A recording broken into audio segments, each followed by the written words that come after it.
কুরবানির পশুতে আকিকার জন্য শরীক হতে পারবে কিনা?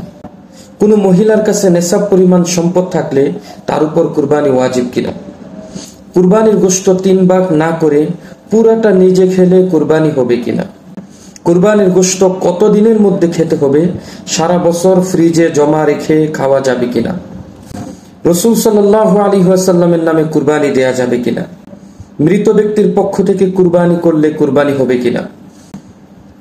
এক পশুতে কতজন ভাগীদার হতে পারবে? ঋণ থাকলে কুরবানি হবে কিনা? সম্মানিত দর্শক মণ্ডলী, এক ভাই প্রশ্ন করেছেন, কোন মহিলার কাছে নেশাব পরিমাণ সম্পদ থাকলে তার উপর কুরবানি ওয়াজিব হবে কিনা? কুরবানির যেই সময়গুলোতে নেশাব পরিমাণ সম্পদ কারো কাছে থাকলে কুরবানি ওয়াজিব হয়, যেমন 10, 11 এবং 12 জিলহজ, এই সময়টার মধ্যে যদি কোনো নারী অথবা পুরুষের কাছে নেশাব পরিমাণ অর্থ সম্পদ থাকে তাহলে তাকে কুরবানি করতে হবে। সে নারী হোক অথবা পুরুষ হোক, তার উপর কুরবানি ওয়াজিব হবে। তারপর প্রশ্ন করেছেন, কুরবানির গোশত 3 ভাগ না করে পুরাটা নিজে খেলে কুরবানি হবে কিনা? হ্যাঁ, কুরবানির গোশত যদি 3 ভাগ না করে পুরাটা কুরবানি দাতা নিজে খেয়ে ফেলেন অথবা নিজে যেই সুবিধা মতো যদি ভাগ করেন, এতে কোনো অসুবিধা নেই। সে নিজেও খেতে পারবে, তার আত্মীয় স্বজনকে নিয়ে সকলে মিলে খেতে পারবে, এতে কোনো অসুবিধা নেই। কুরবানির গোশত কত দিনের মধ্যে খেতে হবে? সারা বছর ফ্রিজে জমা রেখে খাওয়া যাবে কিনা? কুরবানির গোশত খাওয়ার জন্য নির্ধারিত সময় নেই। রাসূলুল্লাহ সাল্লাল্লাহু আলাইহি ওয়াসাল্লামের অসংখ্য হাদিস থেকে জানা যায়, এক সময় আল্লাহ রাসূল সাল্লাল্লাহু আলাইহি ওয়াসাল্লাম ইসলামের প্রাথমিক যুগে সাহাবায়ে কেরামদেরকে কুরবানির 3 দিনের মধ্যেই গোশত খাওয়ার জন্য নির্দেশ দিয়েছিলেন, অর্থাৎ কুরবানির গোশত যেন 3 দিনের ভিতরেই শেষ করে। কিন্তু পরবর্তীতে এই হাদিস মানসুখ হয়ে গেছে।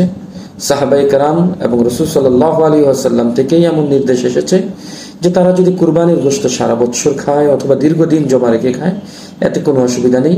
এই অনুমতি আল্লাহ রাসূল সাল্লাল্লাহু আলাইহি ওয়াসাল্লাম দিয়েছেন। পরবর্তী প্রশ্ন, রাসূলুল্লাহ সাল্লাল্লাহু আলাইহি ওয়াসাল্লামের নামে কুরবানি করা যাবে কিনা? এটা খুবই গুরুত্বপূর্ণ একটি প্রশ্ন। আসলে রাসূলুল্লাহ সাল্লাল্লাহু আলাইহি ওয়াসাল্লামের নামে যদি কোনো ব্যক্তি কুরবানি করে তাহলে এটা উত্তম, কারণ আল্লাহ রাসূল সাল্লাল্লাহু আলাইহি ওয়াসাল্লামের হাদিস থেকে পাওয়া যায়, রাসূলুল্লাহ সাল্লাল্লাহু আলাইহি ওয়াসাল্লাম হযরত আলী রাদিয়াল্লাহু তাআলা আনহুকে ওসিয়ত করে গিয়েছিলেন যাতে করে প্রতি বছর আল্লাহ রাসূল সাল্লাল্লাহু আলাইহি ওয়াসাল্লামের পক্ষ থেকে একটি কুরবানি করা হয়।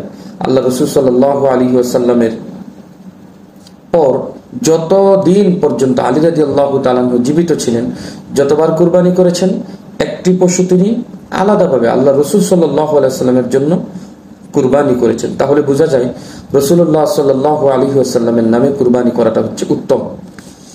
মৃত ব্যক্তির পক্ষ থেকে কুরবানি দেয়া যাবে কিনা? হ্যাঁ, মৃত ব্যক্তির পক্ষ থেকে কুরবানি দেওয়া যাবে, এতে কোনো অসুবিধা নেই।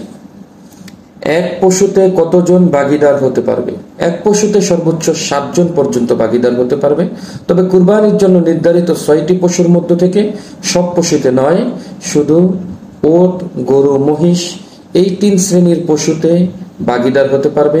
বাকি পশুগুলোর ক্ষেত্রে যেমন বেড়া, দুম্বা, খাসি, ছাগল ইত্যাদি এগুলোর ক্ষেত্রে একটি পশু একজনই কুরবানি করতে হবে। ঋণ থাকলে কুরবানি হবে কিনা? খুবই গুরুত্বপূর্ণ একটি প্রশ্ন। ঋণ থাকলে কুরবানি হবে কিনা?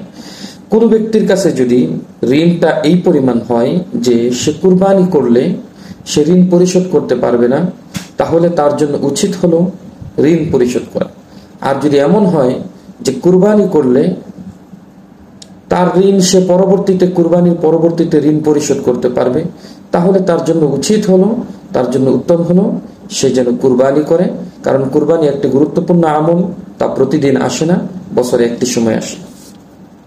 কুরবানি আর আকিকা একসাথে দেয়া যাবে কিনা? হ্যাঁ, কুরবানি এবং আকিকা একসাথে দেয়া যাবে, এতে কোনো অসুবিধা নেই।